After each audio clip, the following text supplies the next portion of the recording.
is. It's a fantastic history. Yeah. Oh, wow. Just to study that alone would be so interesting. Absolutely. You could spend your life studying just that little period, that little area there. It's fascinating. And there's a Lough Key outside Boyle is dotted with lakes, and there's some wonderful old stories of great high romance between this McDermott Rowe girl who wanted to marry this boatman or whatever, you know, and she wasn't allowed. All the usual stories, and they to keep him away from her, they imprisoned her out in the island, and he swam out to her and all this stuff, and he was to swim out to her every night. Apparently, he got pneumonia and died, and so he's buried out there, the two of them, and the trees grow up and wound, you know, the old story, but there's just some wonderful old lore and stories of that age, you know, when you had this upper layer and the lower layer, but yet they got on well together, and they, you know, that's because you see the rest of Ireland, it's gotten buried, just like most of Europe, and it's very hard to peel the layers back. Yeah, but back in that area there of north east Connacht is a little treasure trove. And it's not just because I come from there. I mean, I'm very interested. It's not, seriously. No, it's not. Yeah, it really isn't. I mean, I know it. I can appreciate it. There's a lot of other places that have a tremendous. I mean, obviously the Boyne Valley, and you know, is. But there's something though that survives there. You can feel it, which you don't get in a lot of other. Certainly does for me. And when you go up on top of one of those hills too, you can see the cairns, and either on the top of the hills. The best time to go is in wintertime, believe it or not. The days are shorter, but it's, well, yeah, you need a good jacket. But you can see forever, you know, you can see much further. Where are you from again? I'm from County Mayo, on the border of Roscommon and Mayo, over in that general area. Is there any origin of the name McDermott? You knew the origin of it? Yeah. Why, do you know somebody called McDermott? Let me see now. I've heard the name many times. It's also a Scottish clan, isn't it? The McDermotts? No. No? No, there wouldn't be any McDermotts. And let me see now.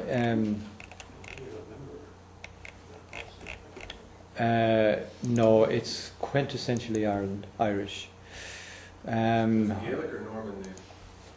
It's a Gaelic name that has been kind of Normanized. I'm trying. Yeah. I thought it captured. Boy.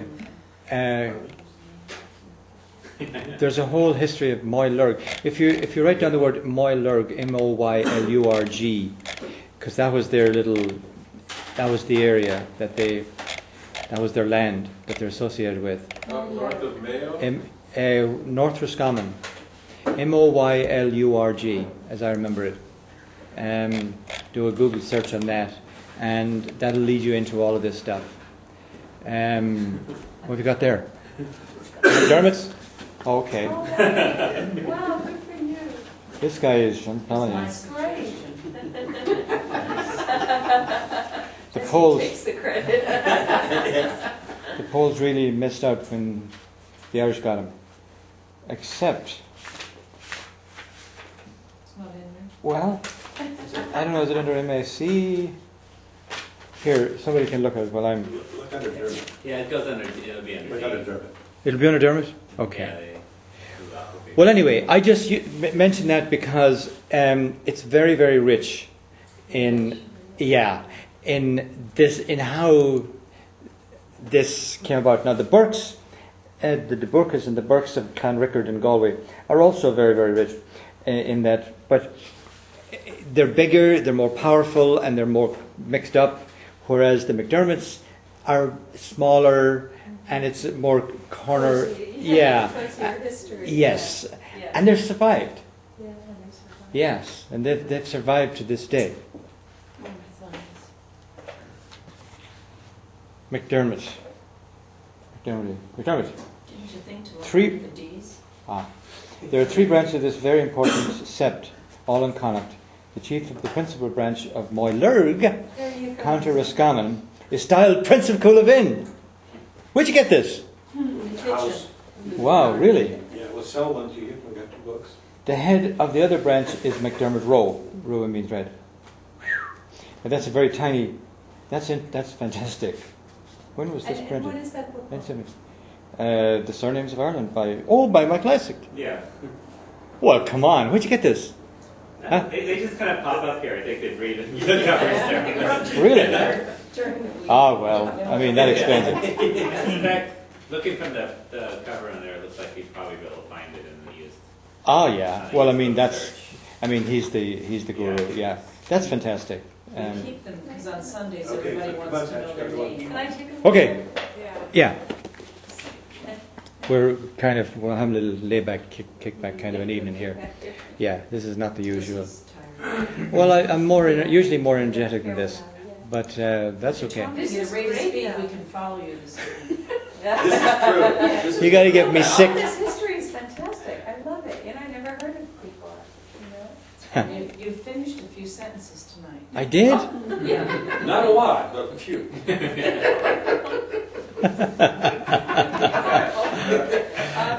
I was. Would you be able to touch on surnames a little bit there? The Norman introduction of surnames? Yeah, actually, yes. And somebody during the break asked me about place names, and I told them that there's only 3 place names that I'm aware of that are Norman in Ireland. As you probably know, Stir, S-T-E-R, is an important ending part of Norman names. Westminster, Winchester. I mean, there's Stirs all over England. To my knowledge, there's only 3 in Ireland, and that is the old name for Ulster, became Ulster, Lion, Leinster, and Moon, Munster. Connacht is never stirred. So,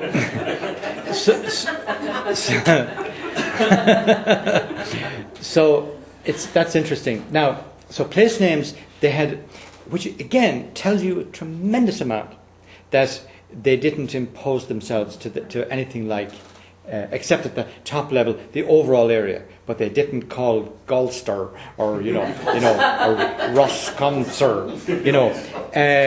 which is amazing, really, that they so conquered and noted, but yet they had left a very small cultural impact out. They didn't do a lot better on surnames, despite the fact that they literally invented surnames. There just wasn't any family names prior to the Normans. But yes, they retained the Irish, the Old Gaelic names to a large extent. But the any name beginning with Fitz is Norman. So all the Fitzes are all totally Norman, which means the son of. So Fitzgerald, Fitzpatrick, Fitz, all the rest of it. I don't know of any other names that you could say were Norman. Now, what's your first name again? Laura. I mean, I could ask you 1,000 times. So Laura was asking me earlier about her name, Berry, B-E-R-R-Y,